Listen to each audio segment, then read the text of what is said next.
Good morning, friends. This is Bill MacDonald, the Reading and Writing Doctor. Welcome to the ER Emergency Room for Extended Responses and Editing Revising. Now, there's a lot of things I want to share with you um, for these first several videos on what caused so many students to end up at the end of the year in Zero Land, or what I sometimes call La La Land. So this first video is just going to be analyzing the scores and a couple of different versions of the rubric slash scoring guide and how your students ended up getting possibly 2 zeros from two different people. Before I start, though, today's my birthday. I just turned 60 today, and I want to thank many of you who have already posted on my wall wishing me a happy birthday, and there were dozens of you who sent me. I was kind of half joking when I posted it, but I think I wrote something like, if you love me or feel like I've helped you in some way as a friend or as a teacher, then since I'm having to spend my birthday alone in the middle of nowhere because of a training that I was going to, uh, I would love to be able to at least do something that I enjoy. And that was going to be going to an Astros game this evening. And so several of you used the Venmo or the Cash App uh, account that I posted yesterday. And so because of all of you, I'm going to get to go enjoy a game today with the Astros, with Verlander, Justin Verlander, former Astros pitcher, uh, against Framber Valdez, our new ace. Um, and hopefully I'll be able to get some nice eats. But, I just want to keep it personal too, not just professional. I um, did get to take a little detour to see my son.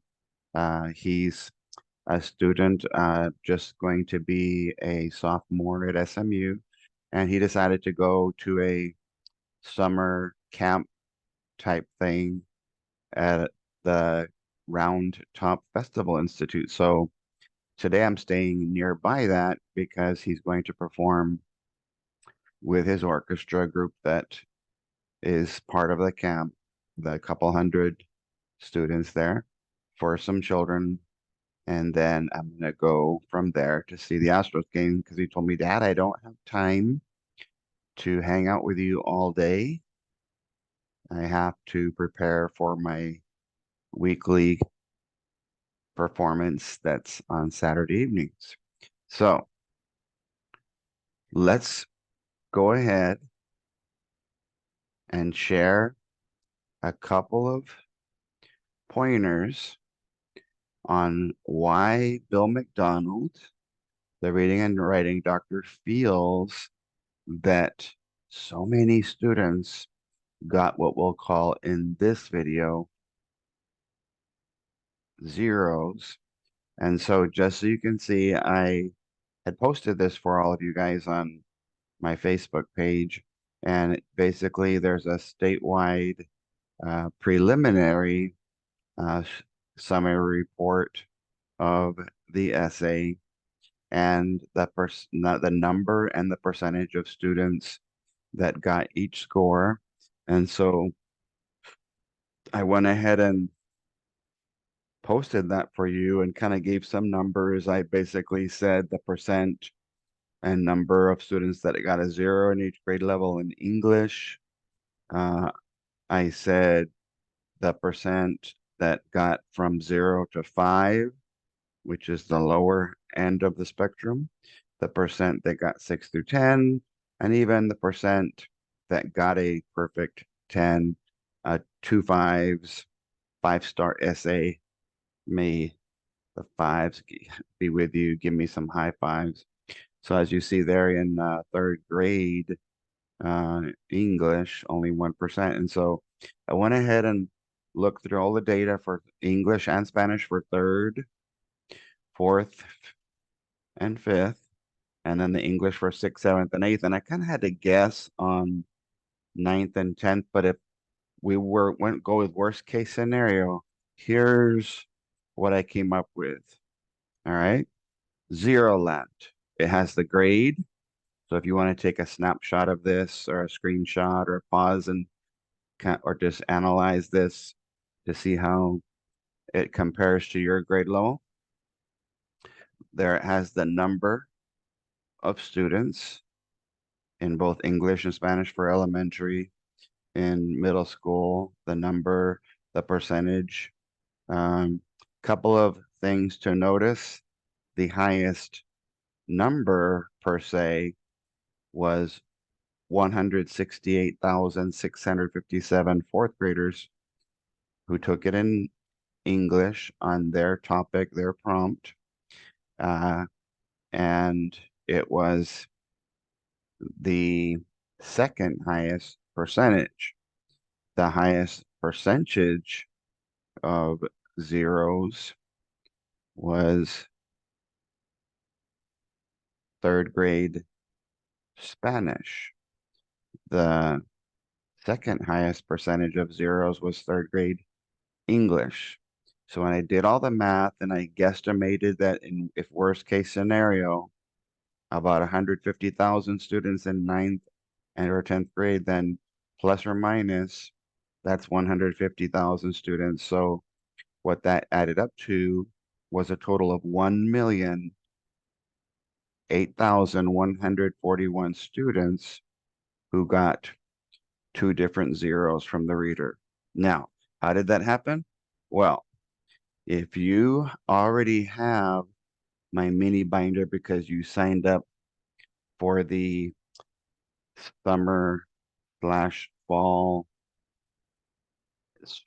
ER emergency room surgery for essay, extended responses, and editing revising, or you did maybe the countdown to the test last year, you'll see that on page 46 and 47, I have what the graders more or less use. Now, just want to share with you that I went to the website and I noticed that they had everything on 3 pages for each rubric. And I'm like, okay, that's a little bit much. So I kind of tweaked it so that everything could fit in 2 pages. Okay. The reason that you see the highlights here in these 2 sections is that today's video is only going to focus on zero land. So I specifically looked at the different reasons for getting zeros, and it's important that you see this one. Please notice if a response that receives a score 0.0 in the development, organization, traits of ideas, traits, the response will also earn conventions. So a lot of people didn't really like that idea, but let me just explain that you could have the best conventions in the world, but if you're not responding to the question, if you're not answering the prompt or responding to it, then you could be writing something that has nothing to do with anything. And they have to check your grammar based on a response to a question that's being asked, not just on what you assume the question might be and whatnot. So there's several reasons for getting a zeros, and I'm gonna say this to you. Stop.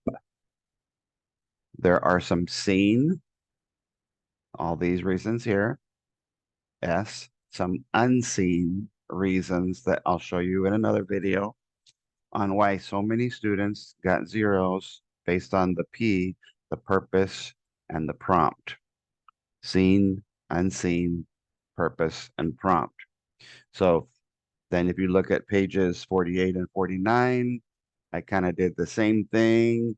And in spite of the different grade levels, elementary, middle school, high school, more or less the students were getting zeros for the same general guidelines of organization slash conventions, organization slash development, which you see here, 3210, or for conventions. So the next thing that I did, I'll close this binder, was say to myself, that's too hard for teachers to be able to analyze. Having to look at 2 pages or 3 pages, and you had to look at the rubric, the scoring guides that TEA gave. You couldn't base your score on an acronym because some of the things that you're having your students do in the acronym are not written on the scoring guide. So you can't give a 0 for not doing certain things in the acronym if those certain things are not in the actual scoring guide. So on all of those million essays, if we're estimating, what I did was, instead of saying, I'm going to write a rubric or a scoring guide that takes longer to read than the actual essay itself, because that's what's happened in some districts that I've gone to on the old school essays and these new ones, the scoring guides that they used were more elaborate than the one that I showed you in my binder. Okay. So what I did here was I was like, oh, let me go ahead and be very concise, be very specific. And so everything that you will see in the rubric that the TEA graders was placed into this quick check scoring guide that I made myself. And so the cool thing I like about it is, number one, it's based on development and organization to get a 0, a 1, a 2, or a 3. And it's based on conventions from each reader on how to get a 0, a 1, or a 2. And then the little asterisks here when it comes to evidence or argumentative, there's certain things that we'll talk about. Now, here's one essay, okay? 1,000,000 students getting a total score of a 0 from one reader, a 0 from another reader, and a 0 from the total. And as you can see here, one of the other cool things about this one is it has a dotted line where if you want to be able to grade 2 papers per essay, it has the little checklist. And so you could save a lot of paper by quickly giving some feedback. And I won't get into it in this video, but if you look at the other side, it allows analytic feedback. If you were to write 1, 2, or 3 sentences on what I call doc, you're the writing doc for your students. What's up, doc, is what Bugs Bunny said. You give feedback on development, organization, or conventions. Second grader can do the same thing. If you cut on the dotted line, then this could be the first grader here. This could be the second grader here. And then when you're actually giving the feedback, you could give feedback on X's and O's. Now, what does it say up on top? The total scores for each grader must be the same or adjacent to count, which means that one grader could not give a total of a 0, which is what 1,000,000 students got, and the other grader gave a total of 2 or 3 or 4 or 5, 6, 7, 8, 9, or 10. The numbers had to be next to each other in all of those categories. So how did the 0 happen? Well, it means that the first grader had to give a 0 in organization and development. When that happens, this little bullet right here, this little check mark says, if you got a 0 in development organization, you automatically had to get a 0 in conventions. So if the subjective opinion of the readers was that there's enough of these areas here that caused the zeros, then you automatically got a 0 from that reader in the other category. So that would mean that the convention score would automatically be 0 from that first grader for a total of 0. Now, another way, which we're going to get into each of these separately so that I can help you and your students get us off Zero Land and La La Land. It's possible that the conventions were so poor that it did make it hard to follow one of the things here. It's very incoherent. Well, it's incoherent, possibly because there were little to no commands in the areas of capitalization, usage, sentence structure, punctuation, sentence boundaries, such as roundings, fragments, and spelling, what many of you call cups. But we have to have that second S of sentence boundaries. So if the second reader says, man, the conventions were so hard to read, more than likely they're also going to give it a 0 in development organization for a total of 0. And so there's greater 1 in the two categories, greater 2. So on the two categories, and then the total combined score. So if you decide that you like this and want to use it so that you can quickly grade your students' essays and kind of justify the reasons for your scores based on actual scoring guide and rubric data, you could write the name of the student there if the student's going to see it, or you can write the student's number that you're assigned the ID so that maybe if you go over the essays, you don't want the entire class to see who it is so that they're not made fun of, then that would be the reason. Now, another way that you could do this is, I'll call it X's and O's. If the first grader is going to be the X's, then they could place their X's in different spots for one of these reasons or more. And then the second reader can say, I'm going to be the O's. I didn't agree with that one, but I did agree with that one. And I think that that one is a reason for getting a 0. And so when both graders have determined their score, then they can fill it in the right spot based on which grader they are. You could also use different color ink, possibly. Now, let me clear up one discrepancy, and I'm going to go into each of these separately. After my next video, so we can kind of do what I call GPS, get pretty specific on the reasoning for getting these scores. Now, I want to tell you a little story.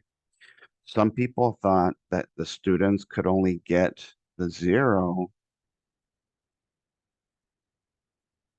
if every single one of these boxes were checked for 0 and 0. So I want to tell you, about 30 years ago, back in the days of TOS, the fourth graders had a science experiment when we were testing fourth grade where the students had to be able to build a boat out of, I think, what was aluminum foil and put it together in such a way with only a certain amount of square inches of aluminum foil. And then they were supposed to place pennies inside the boat as it was sitting in a bowl or container of water to see how many pennies it could hold before it would sink. And they had to make an evaluation afterwards. Why did the boat sink earlier or later? Now, one of our students, for some strange reason, decided to sabotage everybody else's boat except his own. And so basically, it was like a Watergate scandal. It was a test, uh, and it was compromising the integrity and the validity of the test because when the kids went to go place their pennies inside their aluminum boats that they made, everybody's boat sank. Why? Because of one hole. So the moral of that story is you can get a 0 if the grader subjectively feels like even one or more of these areas that are listed in 0 land is strong enough of a reason for getting a 0. Now, another story that I want to share. The other day, my family and I were getting ready to go have lunch together for Father's Father's Day and my birthday, which is today. And we barely got one block from the house when we started to hear this strange noise. And I could tell right away it was something with not all 4 tires. It was just one tire. Okay. So not all of these bullets, just one bullet. Okay. And we had to drive back to the house and get the other vehicle because we weren't able to get it anywhere. And so when I went to the tire shop to figure out what had caused the flat, it wasn't, it was just one tire, but it wasn't just one nail. It was 2 nails. In fact, it was 2 different screws that had found their way into the tire, causing it to go flat, causing it to go nowhere. Now, there's a difference between getting started and you're on target, you're on focus, you're heading to your destination called your topic and your idea and your evidence. If you go off topic, if you get off your GPS, that's different than never getting on topic in the first place. So whenever they talk about topic related ideas or thesis statements or claims or evidence, if nothing in the essay ever addressed the topic, then that would be quite a few X's here. But you can't give uh, a student a 0 just because they went off topic after they had been there for a while. And like I said, if my nails were not in my tire until we had gone a little ways down the road, then at least we got somewhere. And so you might in this case go from 0 land to 1 land. The last analogy I want to share with you is what I call the colander effect. The colander has holes all throughout the bowl. And the most important part of the colander in terms of the holes that count the most are the ones on the bottom. So the foundation of the bowl of the colander is the holes. And so, yes, you could have all of those holes open and the water that's in there, regardless of how little, because it's on the bottom, it's on the foundation, would fall out. Or you could even plug all the holes except for one. But if there's still that one hole, then eventually all the water is going to seep out. And so, regardless of 1, 2, 3, or all of these reasons, your students could get a 0 for one or more of these reasons in doc, development, organization, or conventions. Now, if you've already signed up for the ER emergency room for extended responses and editing writing, I've already mailed this to you. I'll also be emailing you digital copies of this, and I think it will be helpful. I have already sent you a couple of other things that will be on my next video. You've already been sent that binder that I was looking at a few minutes ago. You got sent a class set of graphic organizers for editing, revising, and reading along with the essay, and some advanced folders. All of that is going to come with the training, but I didn't want to prevent any of you who just needed some direction, because I felt like we needed to do some surgery, emergency room surgery for everybody, because of over 1 million zeros. So that's Zero Land. My next video is what caused La La Land. What was it maybe that happened that caused the kids to have no earthly idea what to do, where to go, how to do it? And I'm going to be using an acronym to help you with that called BESTIES, BESTIES.